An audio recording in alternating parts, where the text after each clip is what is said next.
Talk, Friday Talk. Halo Sobat Antara, saat ini saya sedang berada di Bandung, khususnya di rumah Gubernur Jawa Barat yaitu Kang Emil. Gimana kabarnya Kang Emil?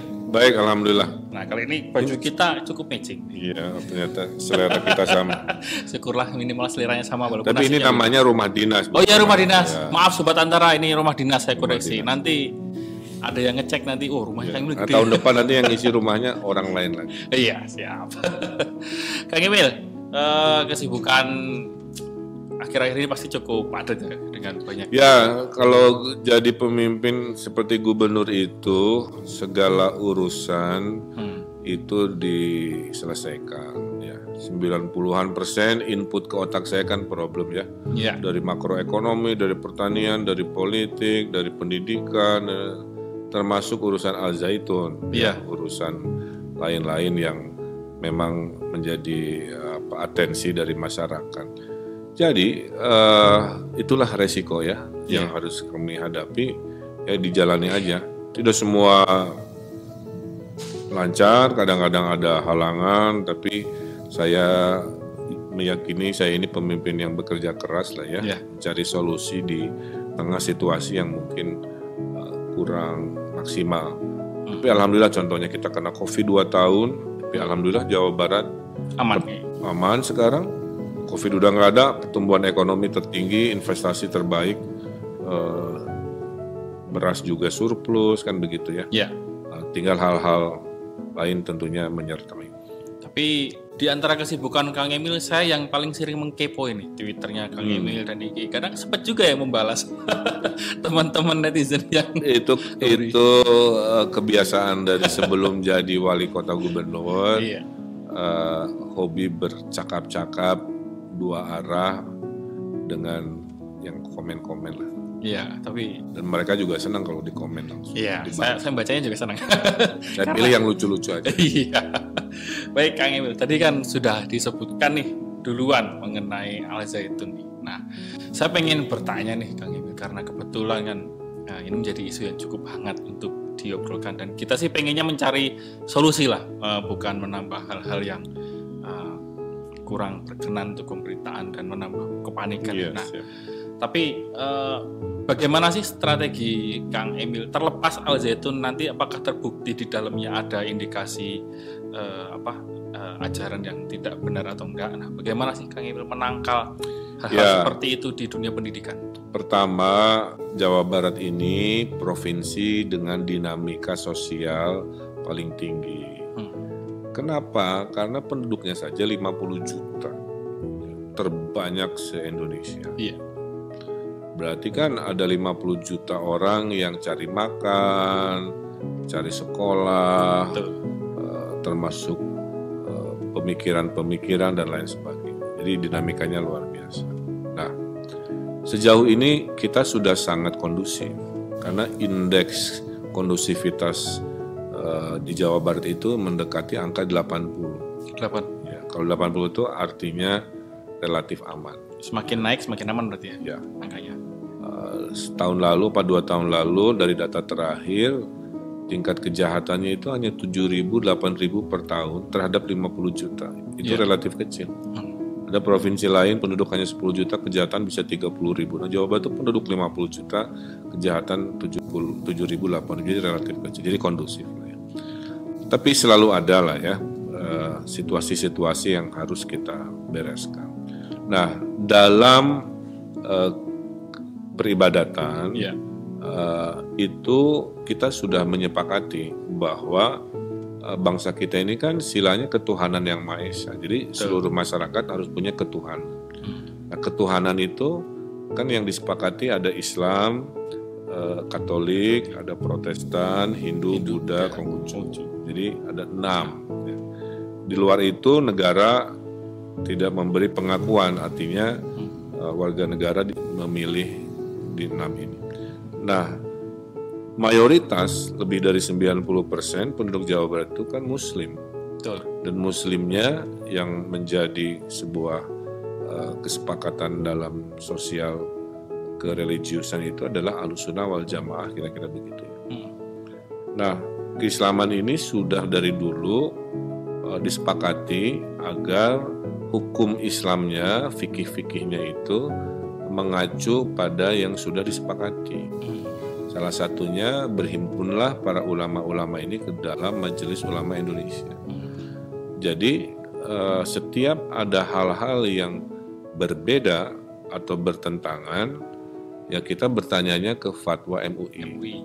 Karena itu kewenangan. Karena pemerintah seperti saya tidak boleh mengambil inisiatif dalam hukum agama. Ya, karena ada 6 hal pemerintah daerah itu nggak boleh ngambil keputusan sendiri. Urusan keamanan, polisi lapornya ke Kapolri. Urusan pertahanan, tentara lapornya ke Panglima. Urusan agama, bukan kewenangan Pemda, kewenangan Kementerian Agama.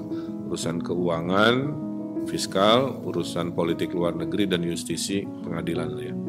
Nah, jadi hasil dari kajian MUI-nya bahwa hadir meresahkan di masyarakat potongan-potongan video, klip-klip terkait pimpinan Al-Zaitun yang membuat masyarakat jadi bertanya-tanya kenapa ada ajaran seperti itu yang berbeda dengan yang biasa dilakukan, dan ajarannya cenderung tanda kutip dikategorikan menyesatkan ini dan itu. Itulah kenapa saya sebagai pemimpin berlaku adil.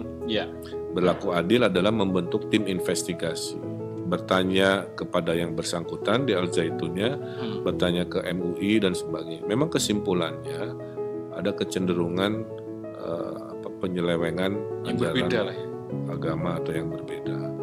Tapi kita merekomendasikan hukum formal dulu. Ternyata di luar penyelewengan itu juga ada masalah-masalah hukum. Nah, masalah-masalah hukumnya yang sekarang ditangani oleh kepolisian sesuai hukum formalnya, termasuk penodaan agama pun masuk kategori hukum formal selama ada yang melaporkan. Ternyata yang melaporkan banyak.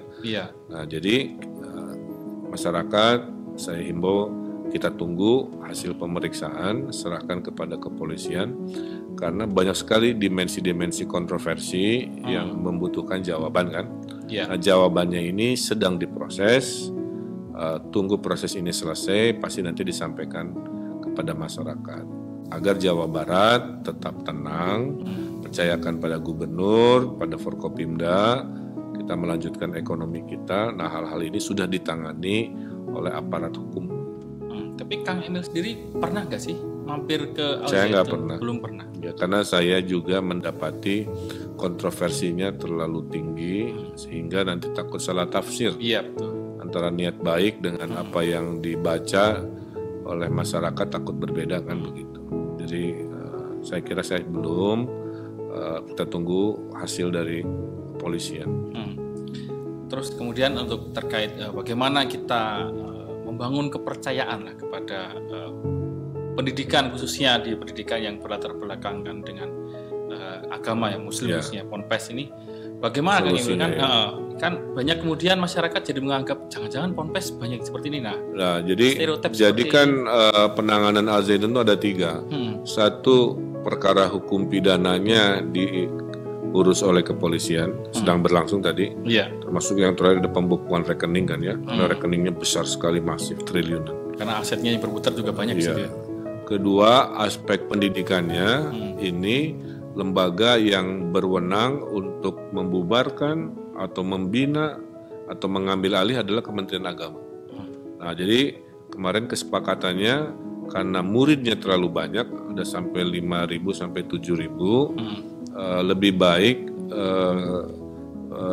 kurikulum pesantren ini disempurnakan, diperbaiki oleh tim baru, ya, guru-guru baru dari Kementerian Agama. Sehingga ribuan anak yang dititipkan orang tua, tanda kutip ya, tidak jatuh kepada pola pengajaran atau ideologi-ideologi yang bertentangan dengan Pancasila yang kita sepakati.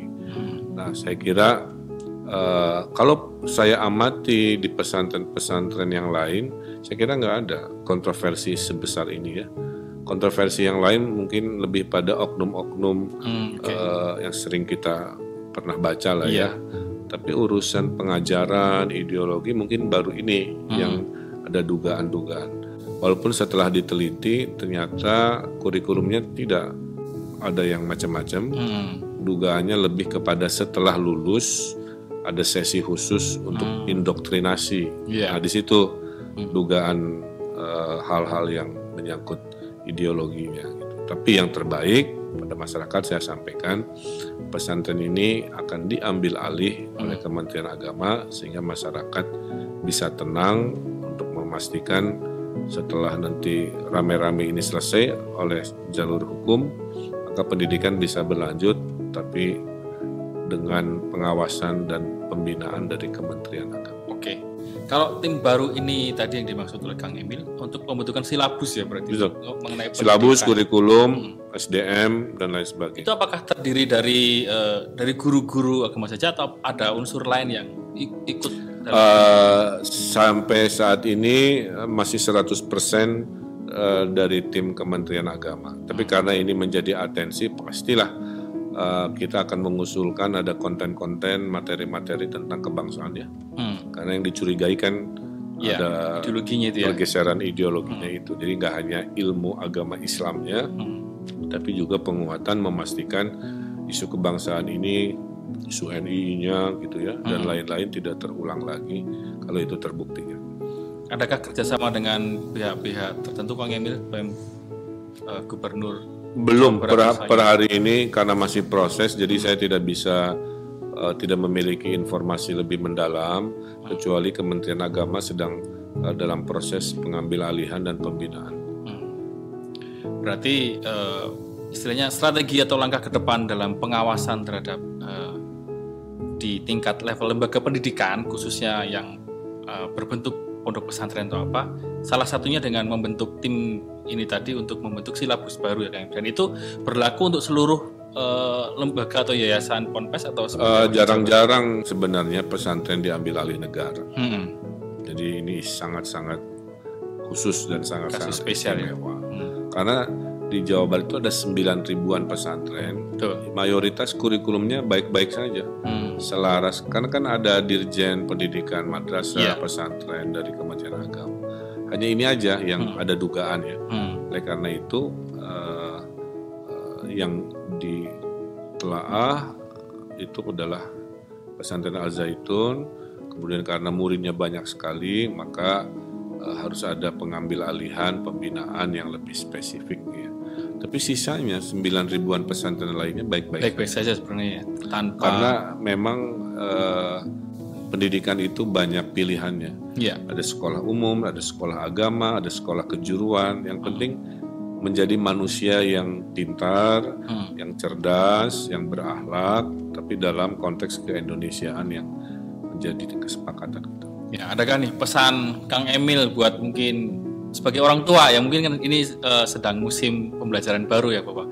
Tidak perlu khawatir lah terhadap apa-apa. Pertama tidak perlu khawatir, semua dijamin oleh negara. Itulah kenapa negara bertanggung jawab, tidak menelantarkan, tidak membiarkan, karena negara sangat peduli terhadap kualitas SDM.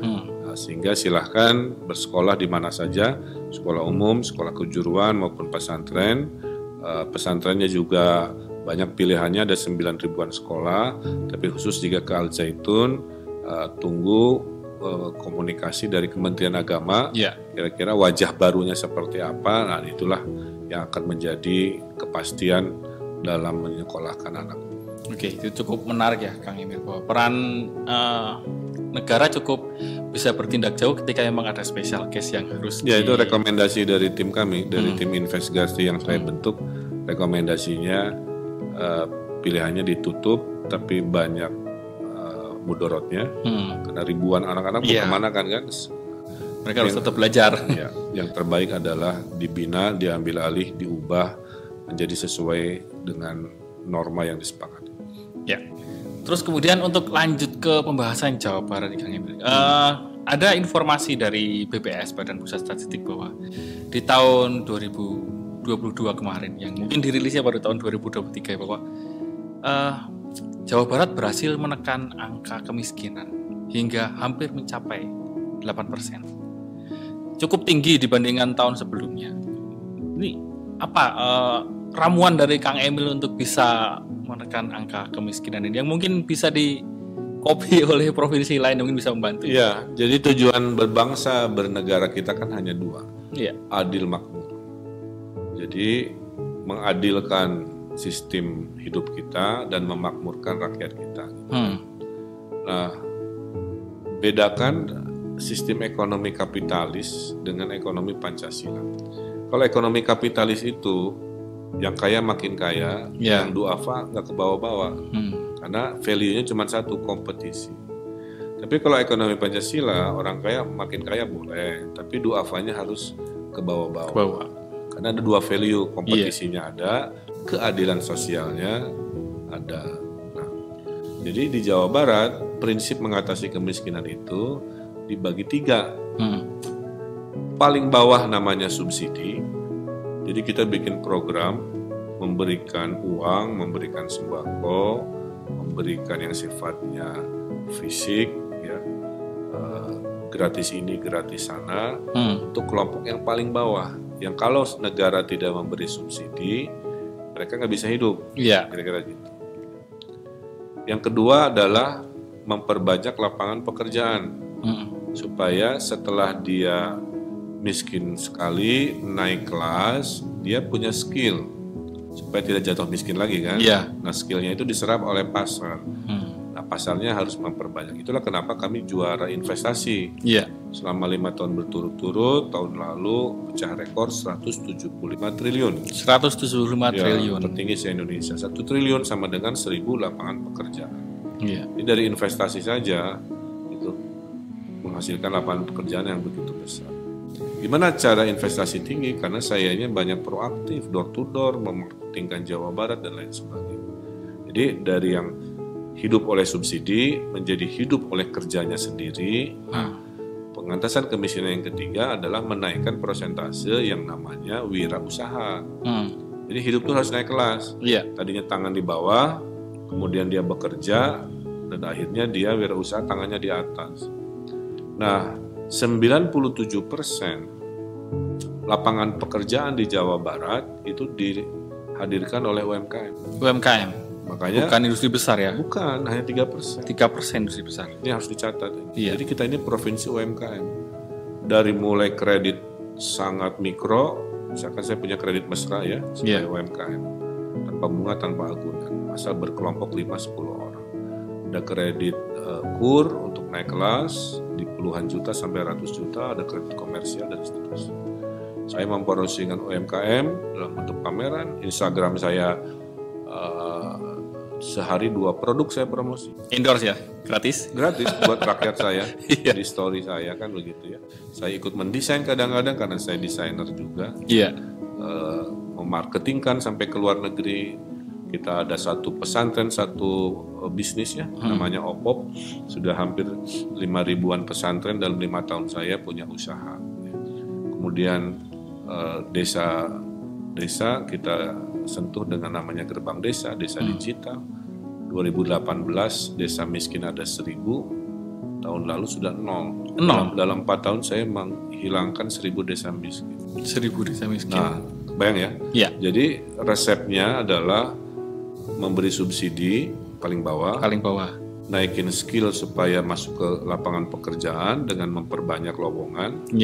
Nah, yang tertinggi adalah menghadirkan kesejahteraan, melawan kemiskinan adalah memotivasi supaya jadi entrepreneur atau wirausaha di skala UMKM aja, kira-kira begitu. Nah, inilah yang kami lakukan, yang akhirnya berita baiknya kemiskinan kita ada di angka 8% yang tadinya sempat 10, sempat berapa gitu ya.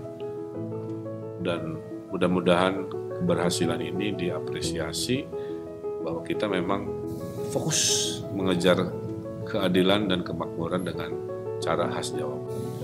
Kalau berbicara mengenai UMKM sendiri, mayoritas di bidang apa nih Kang Emil? Kalau ingin melihat ciri khas ternyata kuliner, 40% kuliner. Karena alam Jawa Barat begitu indah, pariwisatanya juga didatangi hampir 50 juta wisatawan. Dan saya lihat anak muda sekarang gak semua pengen jadi PNS, gak semua pengen jadi kerja korporasi. Yang modern ya? Iya, rata-rata tuh pengen jadi UMKM dan mayoritas paling mudah sekarang naik rame persentasenya itu UMKM memang kuliner. Bikin kedai ini, kedai itu, warung ini, warung itu dan sebagainya dan seterusnya. Jadi saya kira ini positif ya. Karena negara butuh minimal 3% populasinya itu wirausaha kayak Singapura, baru ekonomi negaranya naik kelas. Hanya saja ketika kita menginginkan banyak pertumbuhan UMKM, kan kadang takutnya hanya tumbuh saja tapi tidak bisa stabil. Nah, ini cara seperti apa Kang Emil untuk menjaga skill atau kemampuan berkembang bisnisnya itu juga? Saya bikin banyak sekolah. Ya, jadi contohnya saya sebut merek, mohon maaf ya. Dengan Shopee kita bikin kampus ekspor, Mas. Ekspor? Ya, supaya UMKM itu nggak jualan hanya di kecamatannya, di kotanya, dia bisa ekspor. Orang menganggap kalau ekspor itu adalah untuk usaha besar, usaha canggih, usaha rumit. Enggak. Jualan apapun sekarang bisa ekspor. Maka ada kampusnya. Kita latih cara motret dengan lighting studio kan. Yang proper ya. Bikin judulnya, bikin packagingnya, mereknya apa, sehingga UMKM itu terlihat kelasnya wow gitu kan. Dan bisa dibeli kemana-mana gitu. Nah, jadi salah satu upaya kita adalah menaikkan kelas UMKM supaya jangan mudah lahirnya saja, tapi memaintain seperti tadi dan naik kelasnya itu. Yang berikutnya adalah tadi rata-rata pada saat butuh naik kelas butuh modal, makanya kita punya Bank BJB, bank regional terbaik terbesar di Indonesia itu adalah Bank BJB. Nah, jadi kita punya instrumen itu, punya instrumen kampus, sekolah, naikkan kelas UMKM. Bank regional yang memudahkan pembiayaan. Nah, kombinasi dua itulah yang membuat dan terakhir adalah menggeser pola pikir jualan UMKM yang manual ke digital. Digital ya, digitalisasi berarti kuncinya. Ini tantangan terbesar, tapi kita dapat penghargaan dari BI sebagai provinsi yang registrasi bisnis digitalnya terbesar se-Indonesia. Termasuk pertumbuhan KRIS ya. QRS itu, KRIS itu yang jual apa, beli-belinya barcode-nya itu ya, barcode itu juga paling tinggi, 2 kali lipat pertumbuhannya dari Jawa Barat. Kalau saya tertarik sedikit pembicaraannya mengenai yang ekspor, UMKM ekspor. Ini kan kadang UMKM itu terbentur dengan ketidakpahaman mereka mengenai administrasi. Harus itu masalahnya itu. Iya, harus PT, harus JV, harus apa untuk ekspor, peminjaman modal dan sebagainya. Itu kan kadang UMKM hanya tahu produksinya saja. Nah, itu bagaimana Kang? Iya, di situ dilatih ilmunya. Di kampusnya itu tadi ya. Bahwa usaha kamu tuh keren, tapi bisa lebih berlipat-lipat kalau kamu paham ilmunya. Pertanyaannya, selama ini nanyanya kemana? Susah. Nanya ke orang sukses, mungkin orangnya sibuk, nanya kemana, nggak komprehensif kan. Kalau nanya ke bank hanya urusan pembiayaan. Nah, di kampus ekspor itu inkubator ya berarti, seperti inkubator. Kayak ensiklopedia, semua yang kamu butuhkan pertanyaan itu jawabannya ada di sana. Bagaimana marketing, akses uang, mempromosikan dan lain sebagainya. Dan ini kalau ditiru di seluruh Indonesia, saya kira bisa membangkitkan potensi ekspor yang cukup besar ya. Penerimaan negara tentunya akan karena UMKM ini menguasai 60% perputaran ekonomi. Jadi kebayang ya? Iya. Porsi volume dagangnya itu 60%, tapi lapangan pekerjaannya 97%. Gitu. Nah, di situ potensi yang lebih besar ya untuk mengembangkan ekonomi sendiri. Nah, kemudian ada salah satu berkah lagi istilahnya ketika kita bahas mengenai ekonomi dan infrastruktur. Kereta cepat di Jawa Barat 18 Agustus akan akan segera bergulir. Apa potensi dampak yang bisa diperkirakan, Kang Emil, dari rumusnya sederhana. Ada infrastruktur, ada kegiatan ekonomi. Tidak ada infrastruktur, tidak ada kegiatan ekonomi. Iya. Jadi teruslah kita mengembangkan infrastruktur karena akan melahirkan ekonomi. Kita beberapa saat lalu baru meresmikan tol Cisumdawu. Ya, contoh dulu ya, situ dulu. Yang 12 tahun lama karena pembebasan lahannya lama. Yang tadinya zaman saya kecil Bandung Cirebon 6 jam, sekarang cuma 70 menit. 70 menit. Sejam lewat dikit kan. Ke Sumedang 2 jam, sekarang 30 menit. Ke bandara 3 jam, ke Tajati sekarang 40-50 menit. Itu berapa kali retasi kendaraan bisa melakukan kegiatan kan? Karena infrastruktur. Nah, ditambah lagi kereta api cepat yang menghubungkan Jakarta Bandung. Iya. Tujuan akhirnya bukan di situ. Tujuan akhirnya Jakarta, Bandung, Surabaya. Surabaya. Dari Bandung nanti melewati Kertajati, Jogja, Solo, Surabaya. Sehingga bisa dibayangkan dalam rute itu ekonomi meningkat dan lahirlah pusat-pusat pertumbuhan baru. Karena di mana ada stasiun kereta api cepat, Kan jadi pusat ini. iya, orang mau tinggal di sana, bikin mall di sana, bikin kantor di sana karena nyaman ya. Iya. Melahirkan banyak demand, banyak pekerjaan, banyak kegiatan ekonomi. Jadi dengan sebelum ada kereta api cepat dan tol Cisumdawu aja kita tumbuh 5,45%. Itu kan dihitung tahun lalu ya. Iya. Bayangkan setelah tol Cisumdawu hadir, kereta api cepat, kita lagi bangun tol Cigatas, kita lagi bangun tol Puncak kan yang bikin macet selama ini. Itu belum lagi rebana kawasan utara Jawa Barat. Iya. Ada 13 kota baru mau saya hadirkan kan. Iya. Di Itu antara kawasan industri ya. Ya, itu kalau Allah kabulkan tuh semua yang saya omongkan, pertumbuhan kita bisa 7%. 7%. Dan kalau Jawa Baratnya 7%, nyumbang ke Indonesianya bisa luar biasa besar. Nanti lama-lama orang kerja Jakarta Bandung PP. Sekarang aja mohon maaf ya, saya terpaksa sebutkan. Sekarang aja semua yang saya pidatokan apa yang saya sampaikan tadi, yang nikmati 25% bukan warga Jawa Barat, itu data terakhir. Mohon maaf ya, KTP dari provinsi yang lain Udah tertarik menikmati kue pembangunan Jawa Barat. Iya. SDM-nya kurang lebih 25% gitu. Orang Jawa Barat yang kerja di luar nggak banyak, lebih banyak orang luar kerja di Jawa Barat. Artinya Jawa Barat ekonominya tidak hanya dinikmati oleh warga Jawa Barat, poin kita kan NKRI ya, tapi dinikmati oleh provinsi-provinsi lain yang jumlahnya tadi hampir 25%. Kalau Kang Emil diberi kesempatan untuk memperbaiki sesuatu nih di Indonesia, sektor apa yang ingin Kang Emil perbaiki dan menjadi apa? Mungkin dua ya, satu SDM, karena SDM kita tuh di persimpangan. Antara kita menjadi negara maju dengan bonus demografi. Karena di 2045 itu satu-satunya negara yang penduduknya 70% usia muda itu Indonesia. Jangan sampai 70% itu gagal. 70% jadi beban negara, nggak jadi mimpinya. Ini 70% ini harus jadi mesin negara. Maka SDM prioritas. Kedua adalah energi. Karena kita sedang krisis iklim. Karena kita boros karbon, boros BBM, padahal Allah memberkahi kita dengan energi terbarukan, alam ya, matahari, angin, air yang mengalir gitu ya, panas bumi dan sebagainya. Kalau saat ini primadona rezim BBM itu Arab Saudi kan, ya. Di masa depan tuh primadona rezim terbarukan itu Indonesia. Nah, tapi menuju ke sananya butuh leadership yang serius, leadership yang inovatif, karena dunia membutuhkan Indonesia sedemikian rupa supaya jadi pemimpin di bidang energi terbarukan dan pemimpin mengatasi krisis lingkungan. Dua itu.